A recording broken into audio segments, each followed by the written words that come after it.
collapse of life as we know it, as perpetrated by the global military-industrial complex.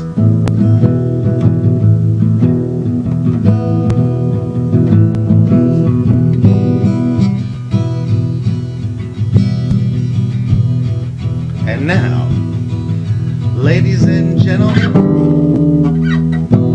the host of the RONALD Show, RONALD.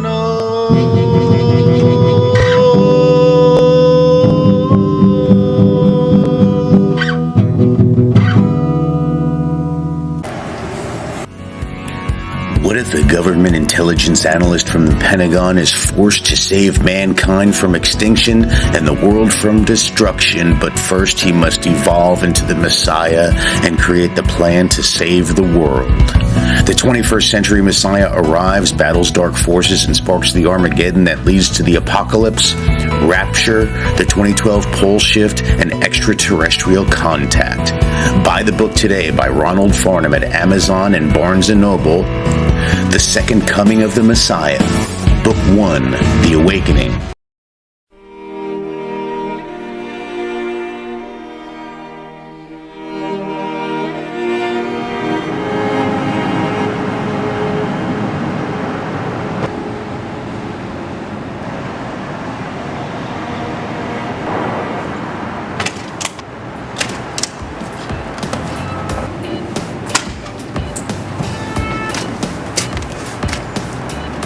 James, have you heard the latest? About what? LAX, they're saying it was an inside job. No shit, Nick. Where have you been? Well, that can't be good. None of it was good. No, I mean if the public found out. Yeah, well, the whole thing was a mockery of security, checkpoints. I mean, you don't just wave a handgun in front of TSA and make it to border protection. He wasn't waving his gun. Yeah, well, he might as well have been. I mean, have you seen your detection monitors? They could see a Dorito crumb under your used boxer shorts. Yeah, that's a good point. You know, he got fired from LAX a year ago.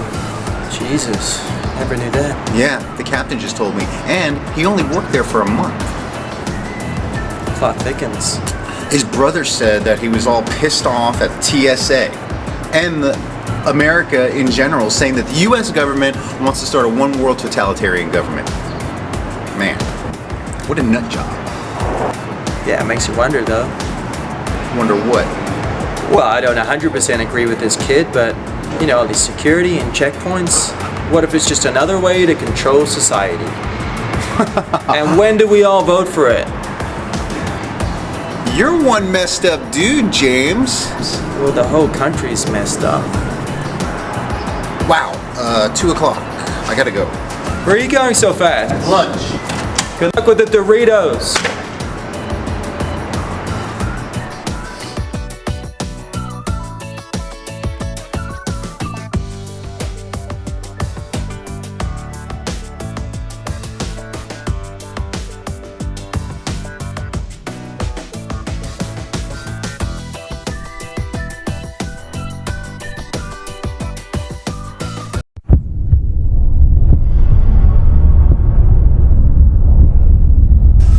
Hey everybody, and welcome back to the show. This is Joshua. He's a guitar player and street performer. We are at the Universal City train station, and you want to do a song?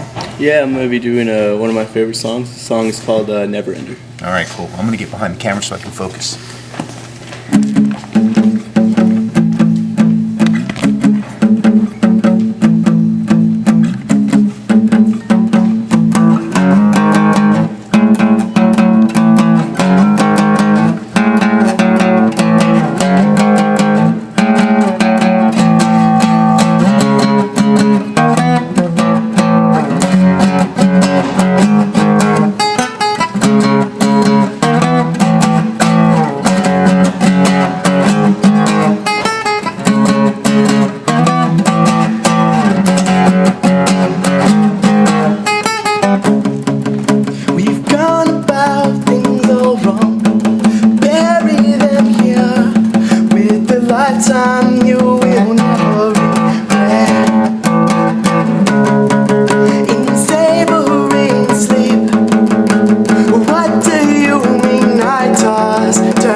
begins to sink and shore, but faster fall. Anxious but calm return to a mirror that frames your face, bearing the finest so well. And the day begins to break, like the tears that run across your chin. Stay straight and imagine you then. In the way things that could happen, the thoughts that race across your chin, herein they never end. Engraver my mistakes, dear mom, yeah, I write you a letter that states I'm coming home. The new days begun. Forget your son when he's out on his own.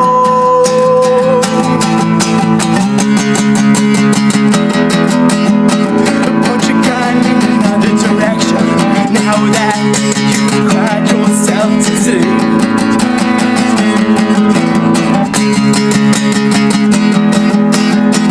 Put your gun in another direction now that you've cried yourself to sleep.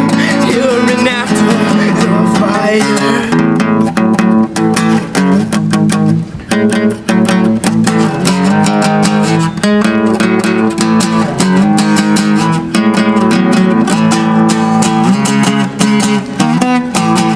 Will he stop being? Will he be home again?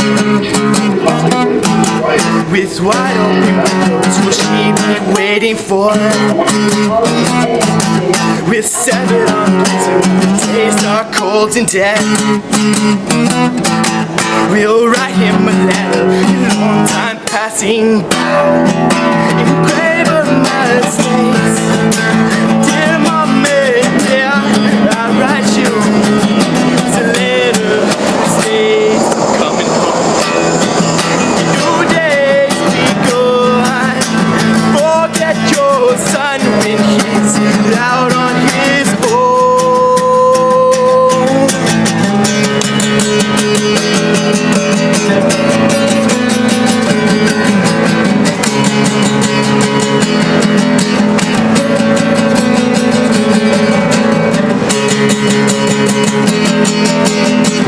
Put your gun in another direction now that you cried yourself to sleep. Here and after the fire.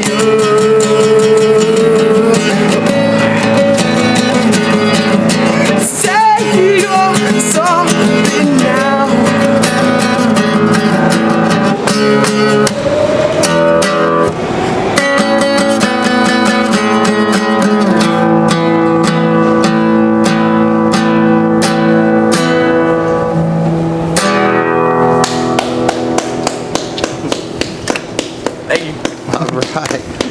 All right, that was Josh. Do you have like a Facebook page or a YouTube page or something like that that people can go to see your stuff?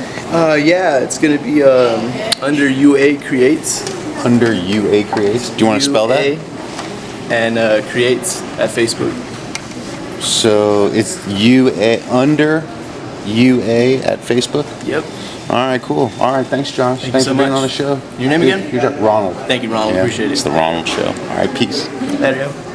Have you ever wanted to write a book? Have you ever wanted to write a screenplay?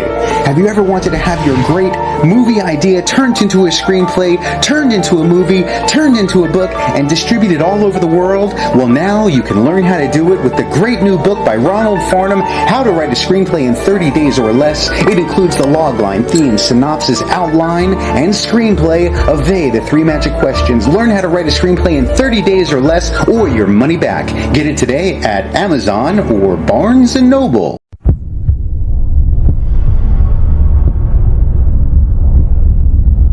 Hi, I'm Ronald Farnham, reading for the Untitled Comedy for Dr. Cummings. All right, here we go. Now, this is one way I'm going to do it, but I'm also going to do it maybe 2 other ways, all right? That's my computer. All right, here we go. Hey, lady. Okay, now listen. let's be reasonable. Did you or did you not say that you wanted somebody who was creative, with perhaps a background in music? Well, that's Charlie. I mean, did he or did he not have his music sampled by Guns N' Roses? And you also said that you wanted somebody who was very ambitious. Come on. He had his own cult. He tried to be a rock star and he killed a lot of people. Huh? And oh, hey, okay. Let's be reasonable here just for a second. You asked for somebody who was creative with perhaps a background in music. That's Charlie. Did or did not Guns N' Roses sample his songs? And you also said you want somebody who is very ambitious, right? Hey, come on. He tried to become a rock star. He killed a lot of people. And he even had his own cult. Now, if that's not ambition, I don't know what is. And if I recall, you said you wanted somebody with leadership qualities. Well, come on. How do you have your own cult and get people to kill other people for you? Huh? Right? Now, look, I'm not saying those things are good, but come on. Charlie had a way with words. I mean, he could have been a successful businessman or a car salesman. Oh, yes. Hey, lady, the system is not perfect. Okay, that's one way. And then I was thinking maybe this way. Alright, here, I'll try this. Hey now, okay now, lady. Look, just be reasonable for 1 second now here.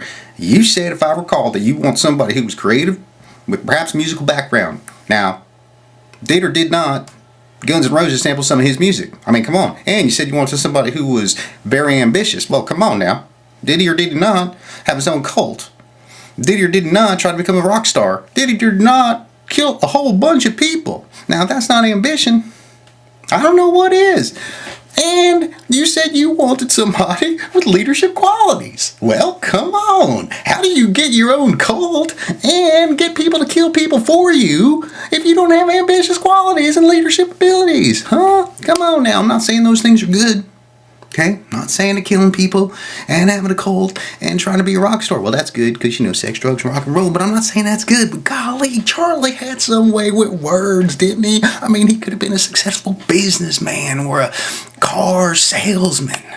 If he hadn't gone berserk. I mean, look, system ain't perfect. All right, peace. Oh, lady, let's be reasonable for a second, all right? Now, you asked for somebody who was creative and perhaps musical in his background, right? Well, that's Charlie. Guns N' Roses sampled his music. And you wanted somebody who was very ambitious, right? Well, come on.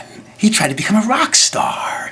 He killed a lot of people. Right? And he had his own cult. Now, if that is not ambition, then I don't know what ambition is. And if I recall, you did, in fact, ask for somebody with leadership abilities, right? Well, I will tell you this. You don't just get your own cult and get people to kill other people for you without having some kind of leadership abilities. Now, I'm not saying that killing people and those things is good, but Charlie had some way with words. I mean, he could have been a businessman or a car salesman, or if he hadn't lost his mind and gone berserk, Oh, wait, hey. Now, the system is not perfect. All right, so that's a few different takes on that, all right? All right, I hope you enjoyed them. All right, peace. Oh, and I'm Ronald Farnham. Right there. Right there. That's my number. That's my email address. And now, here's some good music. Please.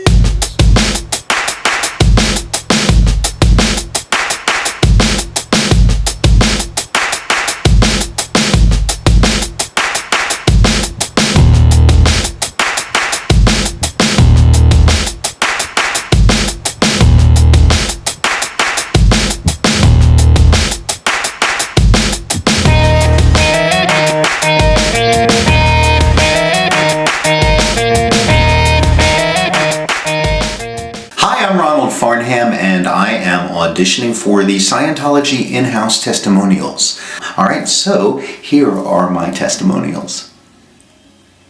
I started looking at my past and I found myself. I started looking at my past, and I found myself. I started looking at my past, and I found myself.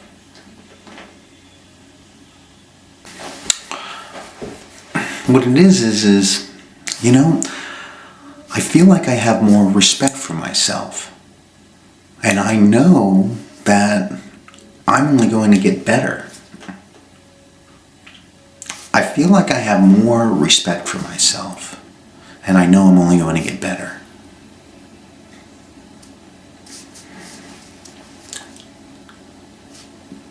I feel like I have more respect for myself. And I know that I'm only going to get better. My confidence is up 20 times.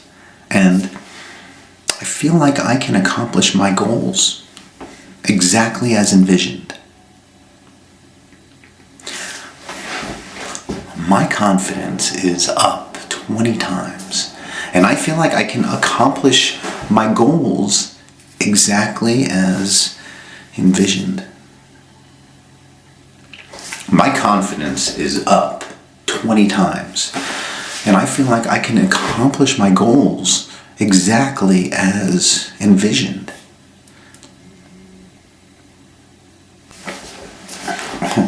You know, it's funny. I mean, now, when I look to my future, everything seems very simple, with no doubt about my ability to solve any kind of problem and improve every single day. You know what? Now, when I look to my future, everything seems very simple, with no doubt in my mind about my ability to solve any kind of problem and improve every single day. When I look to my future, everything seems very simple, with no doubt about my ability to solve any kind of problem and improve every single day. Hi, I'm Ronald Farnham, and I am auditioning for the Scientology in-house testimonials. My phone number is 818-284-9465, and my email address is farnham.ronald@gmail.com. All right, thank you. Here are my testimonials. Hi, I'm Ronald Farnham, reading for the untitled comedy for Dr. Cummings.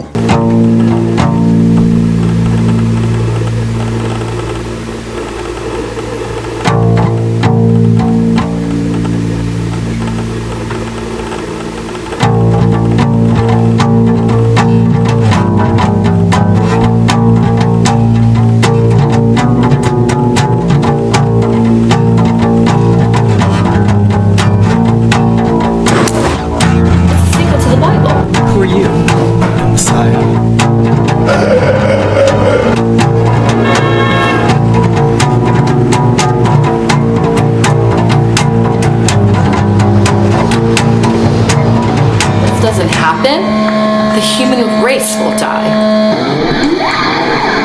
Oh, really?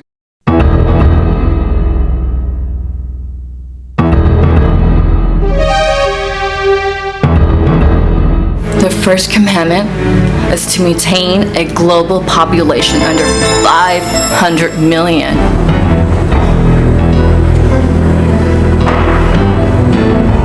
Do you know what that means?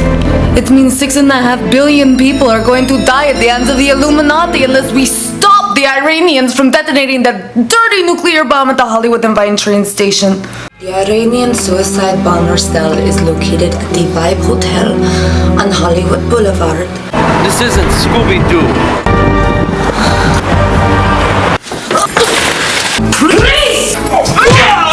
Little blood drinking turned your stomach? Guide them through the bomb. What is this? Fucking Batman and Robin?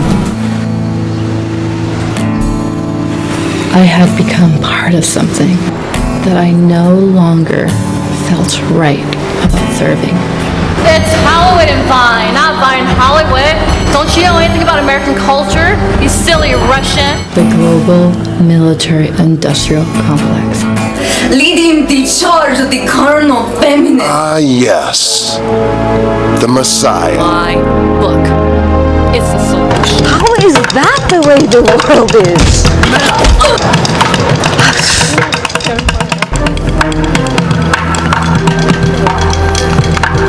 Traitor. Who are you working for? If I was cartoon character, I'd be Woody Woodpecker.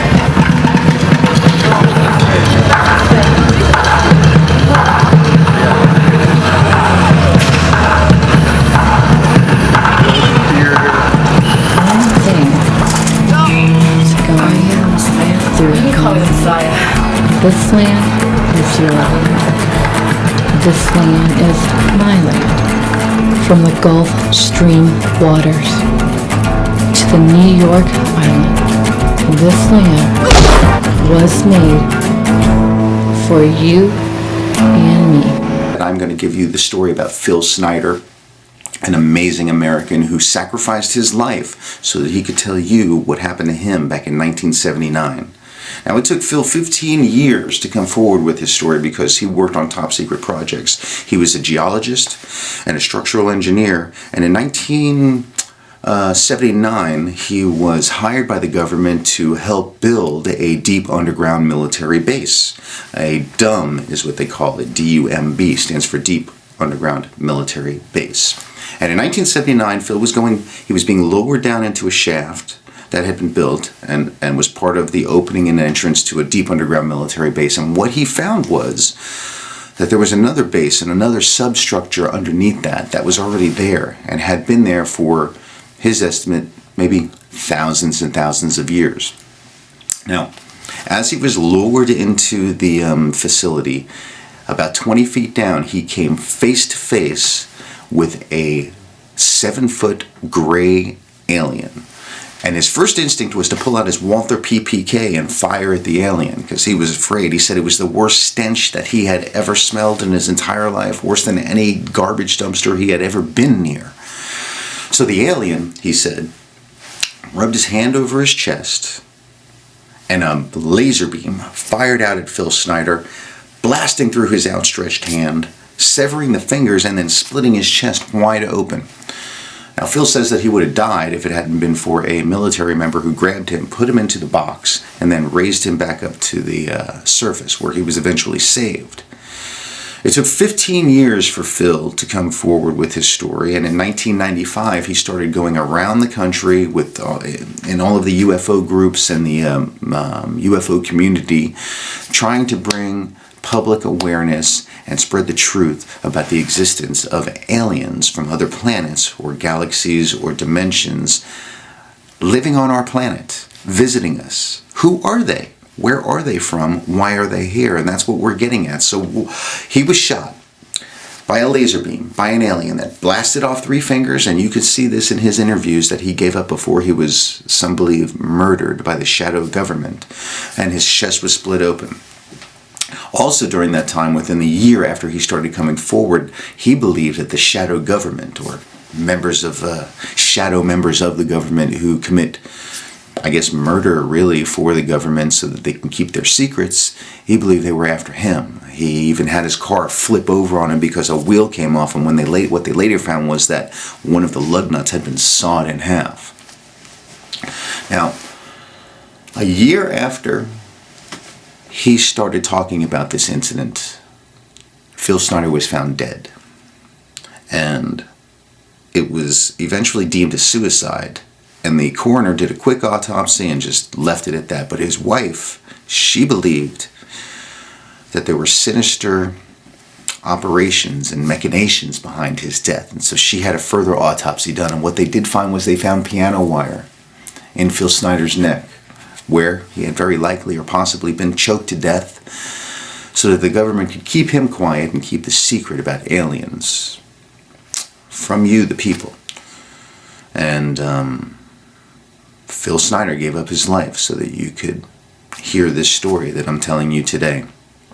Eventually it was deemed suicide, his death, but honestly, many people believe that it was murder.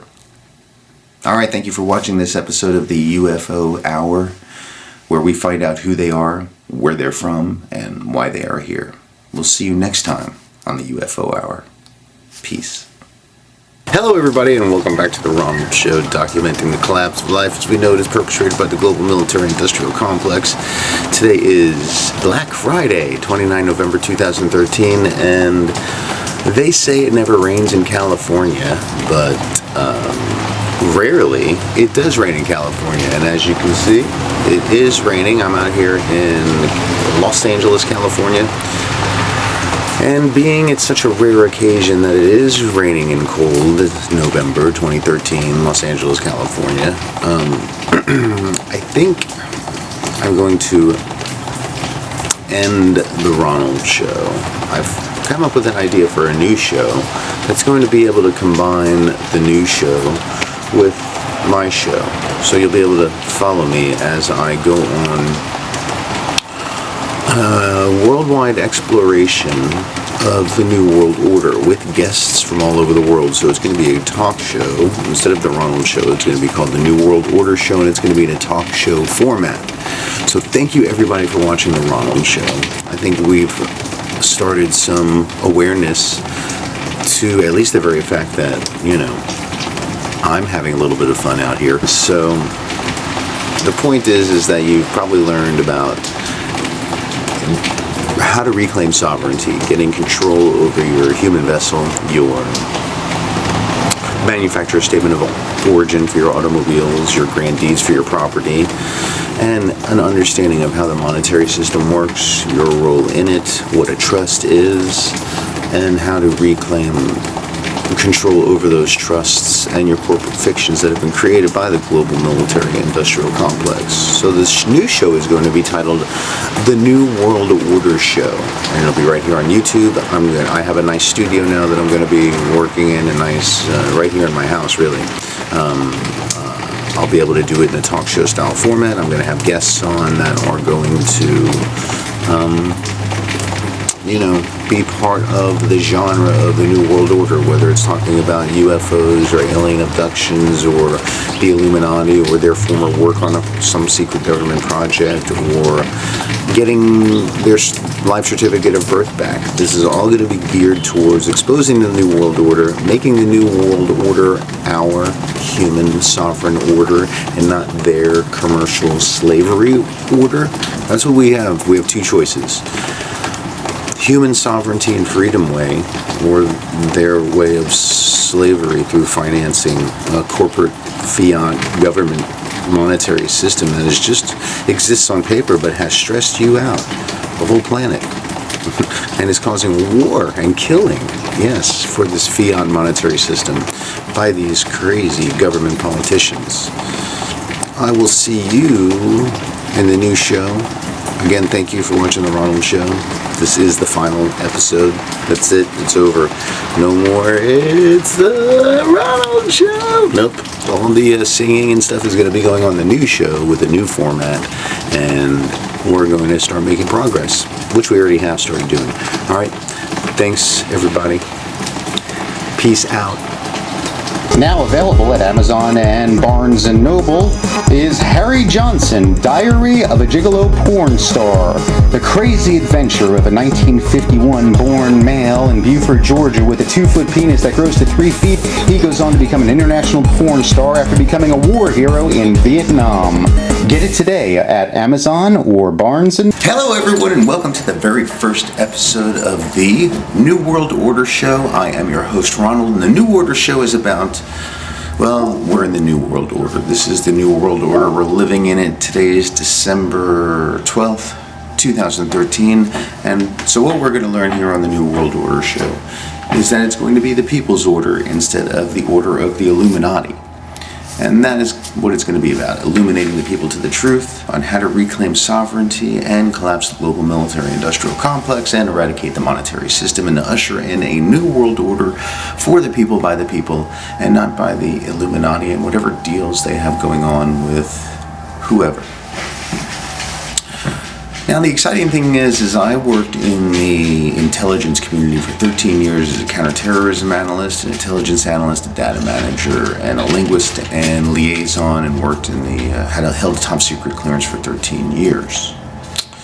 So, what originally got me into wanting to be in the intelligence community was finding out things about the truth about what happened in some of the things that are the biggest conspiracies in the history of man, like the John F. Kennedy assassination. And that's one of the main things I always went to, the JFK conspiracy, because it was a conspiracy. It's just a matter of who conspired.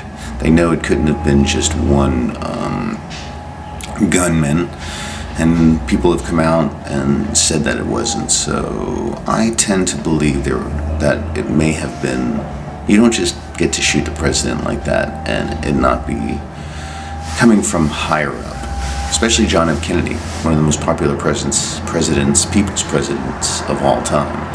And we all know Lee Harvey Oswald was trained by the military, so he wasn't just a lone gunman. There was a conspiracy. It was either the mafia, the intelligence community, the Illuminati, for some other reason. So anyway, while we're on the subject of JFK, I'm proud to announce and happy to announce that my very first guest on the show is going to be Pam Hudon, who we're going to have an interview today. She's going to call up on the phone, and I'm going to get a live interview from her.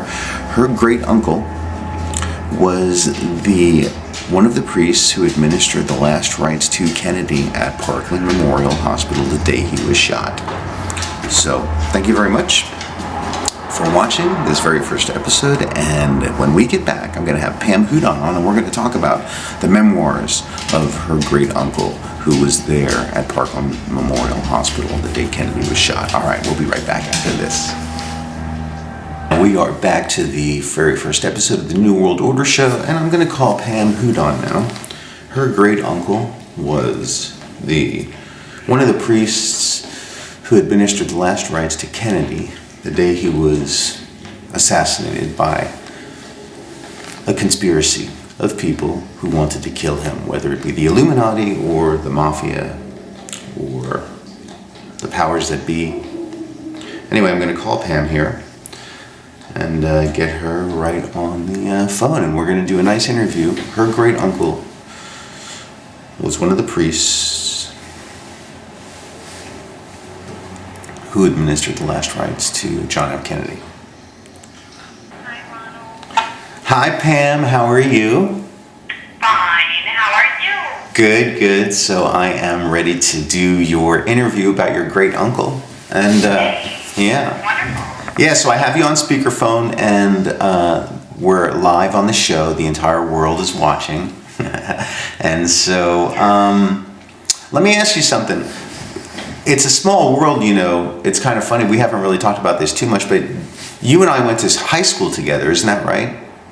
That is correct. Isn't that funny? Isn't it such a small world? I was telling the audience that before I started working for the government and the intelligence community, one of the things that I was always really interested in was finding out all the secrets, you know, and one of the things was always about like the Kennedy assassination, and that's really like the conspiracies that come up, or was landing on the moon, you know, a hoax? Did we really go to the moon back in the 60s? You know, that again, that's Kennedy. It comes back to Kennedy. So it's only fitting that the very first episode of this new reality show that I'm doing, it's called the New World Order show. It's a show. It's about the New World Order for the people instead of the New World Order for the Illuminati. You know, or the people like who do things like assassinate presidents and stuff like that. Because it's not the first time one of our presidents has been assassinated. Lincoln was assassinated. I'm sure the same bloodlines and the same conspiracy to kill Lincoln was also probably the same workings that killed Kennedy, you know? So anyway, enough about that. I want to talk about your uncle. What's your great uncle's name? His name was James Thompson.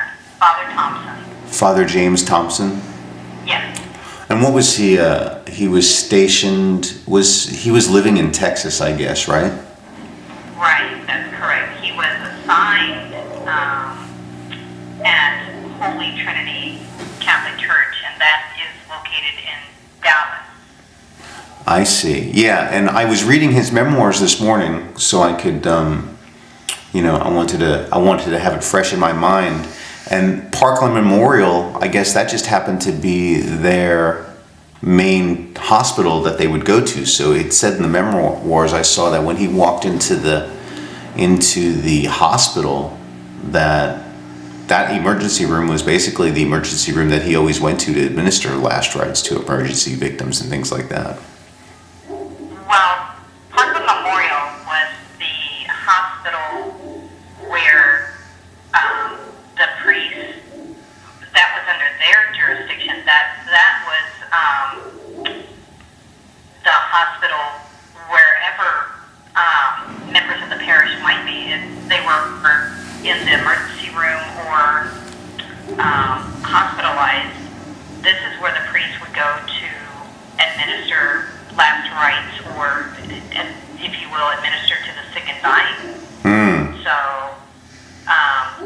Parkland Memorial fell under Holy Trinity Catholic Church's jurisdiction. Tell me about your great uncle and his life. How long had he been a priest? He was ordained in 1934. Wow. Right. So he was already a priest for almost 30 years when the president was shot. Yes. What year was he born? He was born in 1907. As a matter of fact, he was ordained December 22nd, 1934. So just, you know, a couple of days before Christmas of that year. So he devoted his whole life to being a priest. Where was he born? He was born in Flora, Illinois. A good majority of the Thompsons are from Illinois, and there is a cemetery that is dedicated, in that cemetery, a section strictly for the Thompsons. And it is a Catholic cemetery, so... He's your great uncle on what, your mother's side, your father's side? How's that work? He is my great uncle on my mother's side. There were 4 children in the family. Uncle James was the oldest, and then Uncle John, and then my grandmother, and then Uncle Tommy. There was only one girl in the family, and all the boys cherished their sister. And Father James would come down. We called him Father James or Uncle James. He would come down every summer as I was growing up, and he would come visit his sister, you know, and stay a while. I thought it was so cool because I was going to Catholic school at the time, and, you know, Right. I would beg him to say Mass with the other priests. It probably made you feel even closer to the church and like almost like a one of the main members, huh? Having a priest in your family.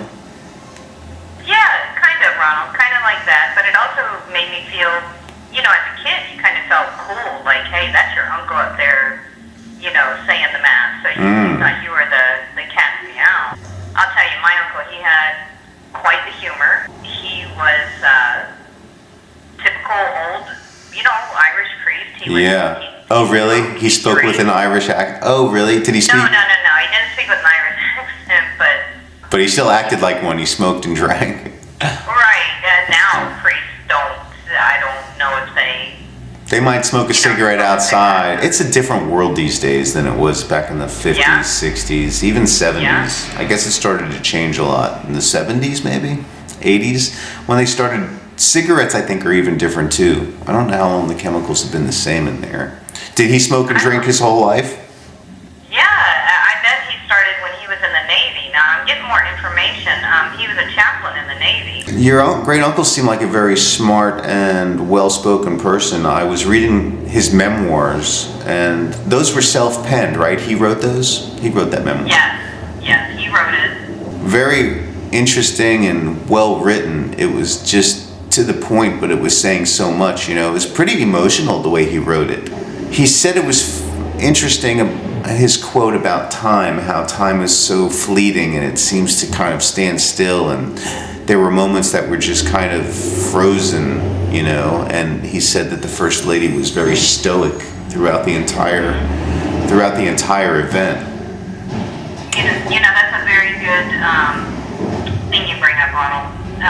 Think about it. If you think about in our time, the most tragic event that happened recently is 9/11. Yeah. We will always remember time stood still where we were.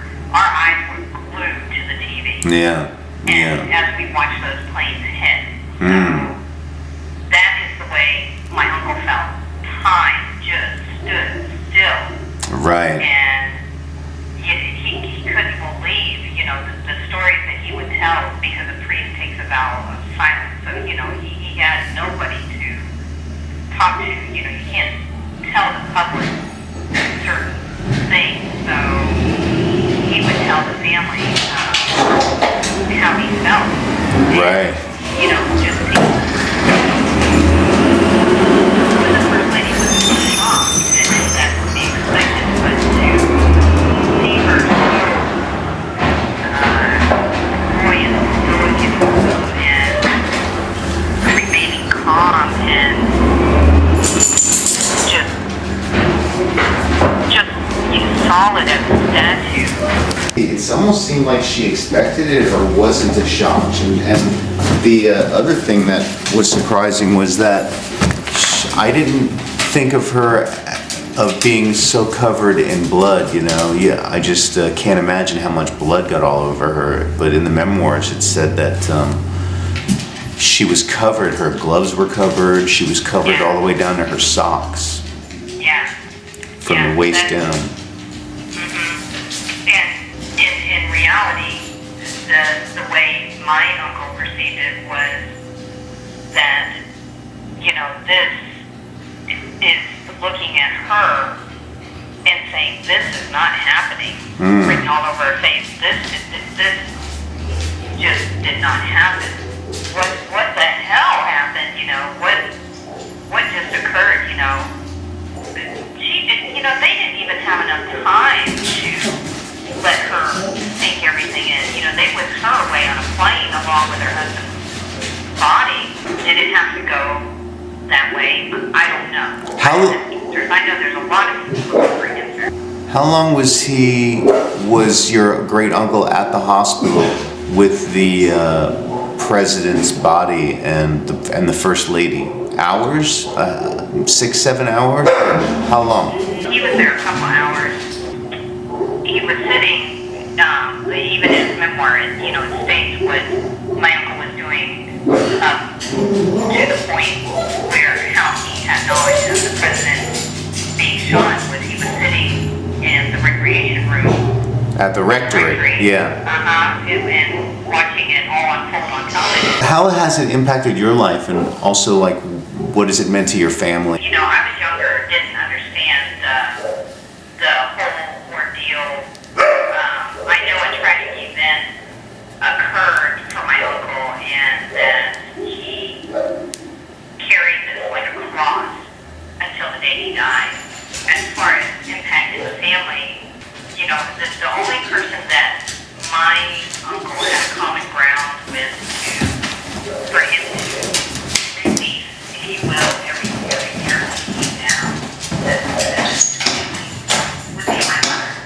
Because my mother was a history teacher, so he could, express how he felt. And even if it was the same thing over and over again, Ronald, it would just chip at him, and a little bit would be lifted, and he'd feel relieved. Yeah. So talk about that. So were those I guess some of that stuff didn't go into the memoirs. There were things for him that he wanted to talk, that he had to talk about, that he just needed to. What were some of those things? Some of the things like, the press had it wrong about saying that they couldn't identify which priest, but, it bothered him that they had accused the priest, stating to the press that, the president, he's dead. That was not for them. Priests cannot do that. That was not for them to say. Right. And even in his memoir, there's a paragraph that states that they didn't leave the hospital because he didn't want to get involved with the press, right? They wanted to let the announcement be made by the press first instead of anybody else, I think. That's what it... Well, probably, but it said, why were Father Huber and I staying? Really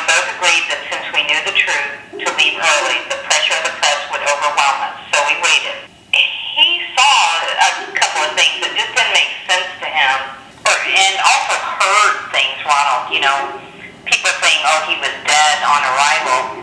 That's not true. A priest cannot administer last rites to somebody that is deceased. Right. So, yes, he was kept alive through a ventilator. That suffices for a priest. And he was alive but not Conscious. well, yes, there you go, conscious. Even though his eyes were open, that's the one thing that I remember that sticks in my mind when my uncle would say over and over again to my mom every year was he would make the statement, Diane, I see his eyes open, staring blankly, and the only thing I can wonder is that he just knew that this is, wrong. My uncle tried to put words into his eyes, if that makes sense. Like, why did this happen? Who did this? Who do you think did it? Oh, this is my own opinion, mind you, so I don't think it was the single bullet theory. I think the government had something to do with it. I think LBJ had something to do with it, but mind you, I do not profess to be a JFK person of knowledge. Yeah. I'm only knowledgeable about my uncle's involvement and what he saw, and he even has in his folder that I have, there's a special article written by Dr. Cyril Leck, who is a famous pathologist. Why would my uncle even be holding this? Because the picture in here talks about another bullet going through his back, and that is something that, Through his back, huh? Right, and out basically his throat. I think it's my understanding that's where they place the breathing tube. Next to it. Next to a bullet hole in his throat? Right. Yeah, I saw that, but I don't believe that's on the Warren Commission. I don't believe that. That was in the final report? Right, I don't believe so. The official final report by the government? So he saw a bullet wound in the back and in the neck. Also, additionally to, what did he say? His head was, I guess, blown apart, huh? Yeah, I mean, it's, there was matter everywhere, brain matter, on the, what he remembers seeing when he was in trauma room 1, on the table, if you will. They did not roll President Kennedy over. My uncle did not see the shot in the back. He just saw a bullet hole from the neck, where it came out, where the bullet would have exited. Did he hear someone say that there was a bullet hole in the back? The surgeons were well, you're going to edit this, right? Yeah. Okay. Well, I mean, they were working on him when, of course, when the priest came in, and he had already had the, what do you call it? Breathing? The airway, the breathing tube. Yeah. Insert.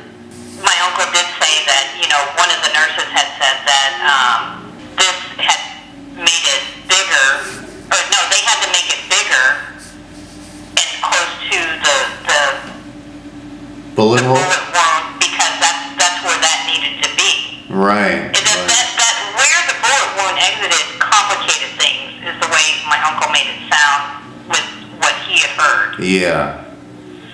Where they needed to actually put the breathing apparatus to help the president breathe. So that was a conversation that the doctors had in front of your great uncle about the bullet wound in the throat being a problem for inserting the breathing tube, right? Right. Did they mention any other wounds, like a back or chest or a third bullet wound? No, nothing like that. Just the head wound and the wound next to his breathing apparatus, which, like I said, made things complicated for them because there's already a hole there, not that they made to be able to. I mean, I can only imagine can only speculate for them to try and put the breathing tube? The airway tube, yeah, the breathing tube, but there's a name for it. But anyways. The tracheotomy? Yes, they did perform a tracheotomy. How did your uncle feel? What did he think? Who did he think was responsible? Or did he ever have an opinion? He did, yes he did, oh yeah. He thought, well, not only was he, how should we say, partial to this president because Kennedy was a Roman Catholic. Yeah. But he thought because of this, now this is my uncle's, maybe his biasness coming out, is that such a word, that the American people weren't ready to have a Catholic as a president. That's how my uncle saw it in that perspective. But not enough though, but wait, Ronald, not enough to have him assassinated. My uncle did state to my mother that he believes the government was involved. They weren't liking some of the things that Kennedy was doing, thinking that he was too soft as a president. That's what I can recall my uncle saying. He recalls that from what, the media or the people around that he heard it from, or just that was just his opinion, basically. What did he get out of it from the day at his experience at the hospital? How did the politicians that were there or anybody react to this? Did LBJ show up? No, I don't think LBJ was there. But I seem to recall, though, LBJ was sworn in on Air Force One when they were bringing back the body and Jackie Kennedy was on the plane. Right. I do know Father Huber is in the Warren Commission. However, my uncle's name is not. I was talking to somebody that, I had mentioned, well, why do you suppose my uncle's name isn't in the Warren Commission? I mean, hell, he was there. They got everybody and their brother they wanted as far as witnesses and everything. Why didn't they include him? Yeah, I don't understand that. But a lot of people don't understand the Warren Commission. What did your uncle say about the Warren Commission? Well, what I can remember is that basically it was a bunch of rushed, unanswered, full of fillers, not truths, Yeah. a lot of cover-up. Is that what your great uncle said? Cover up? Right. He said that, he even told my mother, Ronald, that he said, Diane's my mother's name. Oh, okay. My mom's name too. Really? Yeah. Said, the truth will never come out with what happened. And he goes, heck, for this matter, I don't even know, what really happened. So the thing you can take from that is that he really doesn't believe that whatever answers came out from the government was the truth. I don't believe it was the truth either. Most people don't. There are tons of groups out there that want the truth. But once one truth comes out and then another truth has to come out and another truth comes out, it starts kind of collapsing this whole reality based on lies that has been perpetrated against everybody for all kinds of different things, because then we start looking at the 9/11 and who is responsible, and some of those people like the Bushes are still alive, and I don't think they want to pay any penalties for the harm that they've brought on mankind throughout the years, over, I don't know, hundreds of years. I guess it's been going on, maybe even thousands of years, but it's still going on today, and we're still talking about it. It's all one big. I think it's one big conspiracy, and it's got to be, because somebody's doing some of the things that are going on. It's either a conspiracy at one end or the other. It's either the Bin Ladens did it or the Bushes did it. Honestly, really, and the Bin Ladens and the Bushes are friends. So either, which is interesting to put it that way, because if they're saying Osama bin Laden did it, well, he's a friend of the Bushes, so it's the Bushes too, the Bushes and bin Laden. So either way, somebody on the side of the Bushes conspired to bring down the towers on 9/11. So it was a conspiracy, and the Bushes know who did it because they immediately named Osama bin Laden their good friend. When 9/11 happened, the government immediately blamed Osama bin Laden. Well, Osama bin Laden was a CIA asset, and the bin Laden family is also a major construction family and oil family, and they've done a lot of business with the Bushes over the years, like politically, business-wise, so they know each other. So it's kind of weird that they would pick Osama bin Laden of the bin Laden family as the person that they were going to base the whole war on terror against, because we're in the Third World War, the war on terror. It's the global war on terror, GWAT. In fact, when I was writing counter-threat assessments for the government, that's what it was called in the reporting that we were doing, the GWAT. I even had to abbreviate it, GWOT, Global War on Terror. So it's been going on since 9/11. The global war on terror started on 9/11. And they gave credit to Osama bin Laden from a cave, whose family has been doing business with the Bushes for years. And he just so happened to be the one that was able to orchestrate the whole thing from Afghanistan. I just think it was odd that when they captured Osama bin Laden, no one ever saw the body. They said they caught him, they killed him, they caught him, they brought him on a ship, and then they dumped him overboard into the ocean. Dumped his body into the ocean. I think that's odd too, but why haven't pictures appeared, and why did the same thing happen to Saddam Hussein? And you know, we saw some pictures float around of Gaddafi. Well, I think this global war on terror is the third plank in Albert Pike's manifesto on how to usher in the New World Order. And this New World Order show that I'm doing is about the people's New World Order and not the Illuminati's New World Order, so that we can control it instead of them controlling it. And I believe there's power in numbers. And this show is based about having people come on the show who have had an experience or have been part of an experience and have some information to share that's going to show that there's information that's not being given to the public, and we can start learning more about the truth so we can see the true nature of reality and then get to where we need to be as a human species. And the goal also here is to learn how to be a creditor in commerce, and then eventually us all come together as one and collapse the global military-industrial complex and eradicate the monetary system. So that's the goal of the New World Order show. And you're part one of that. You're the very first guest on the show. Yay! That pleases me. That's really nice to know. Yeah, it's historic. You know, the thing that gets me is that somewhere I had heard, either on the news or read, that a good majority of information will be released to the public in it's either 2025 or 2035, the year of 2025 or the year of 2035. Right. Regarding JFK material. And the reason why they planned that was because that they don't want a revolution. All witnesses will have died. Yeah. That nobody can come forward. But are they forgetting, though, that these people had families? These people, the surgeons that were there, the niece?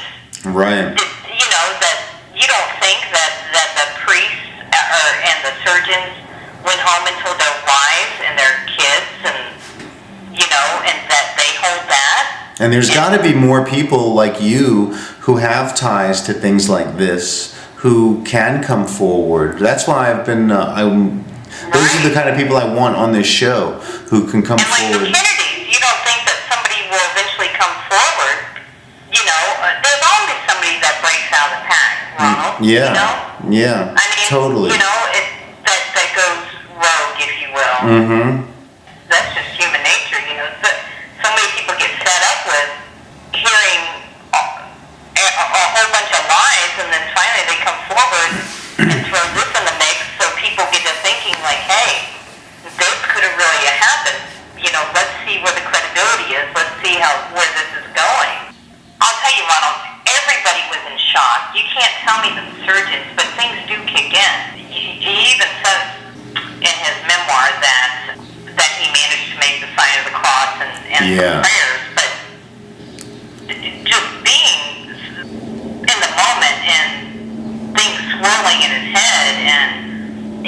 taking it all in and still being able to respond and say and minister to John F. Kennedy. Something made your great uncle stand up and decide to go to the hospital. I remember reading in the memoirs that he was sitting in the chair after he was the one that made the announcement that the president had been shot in the rectory.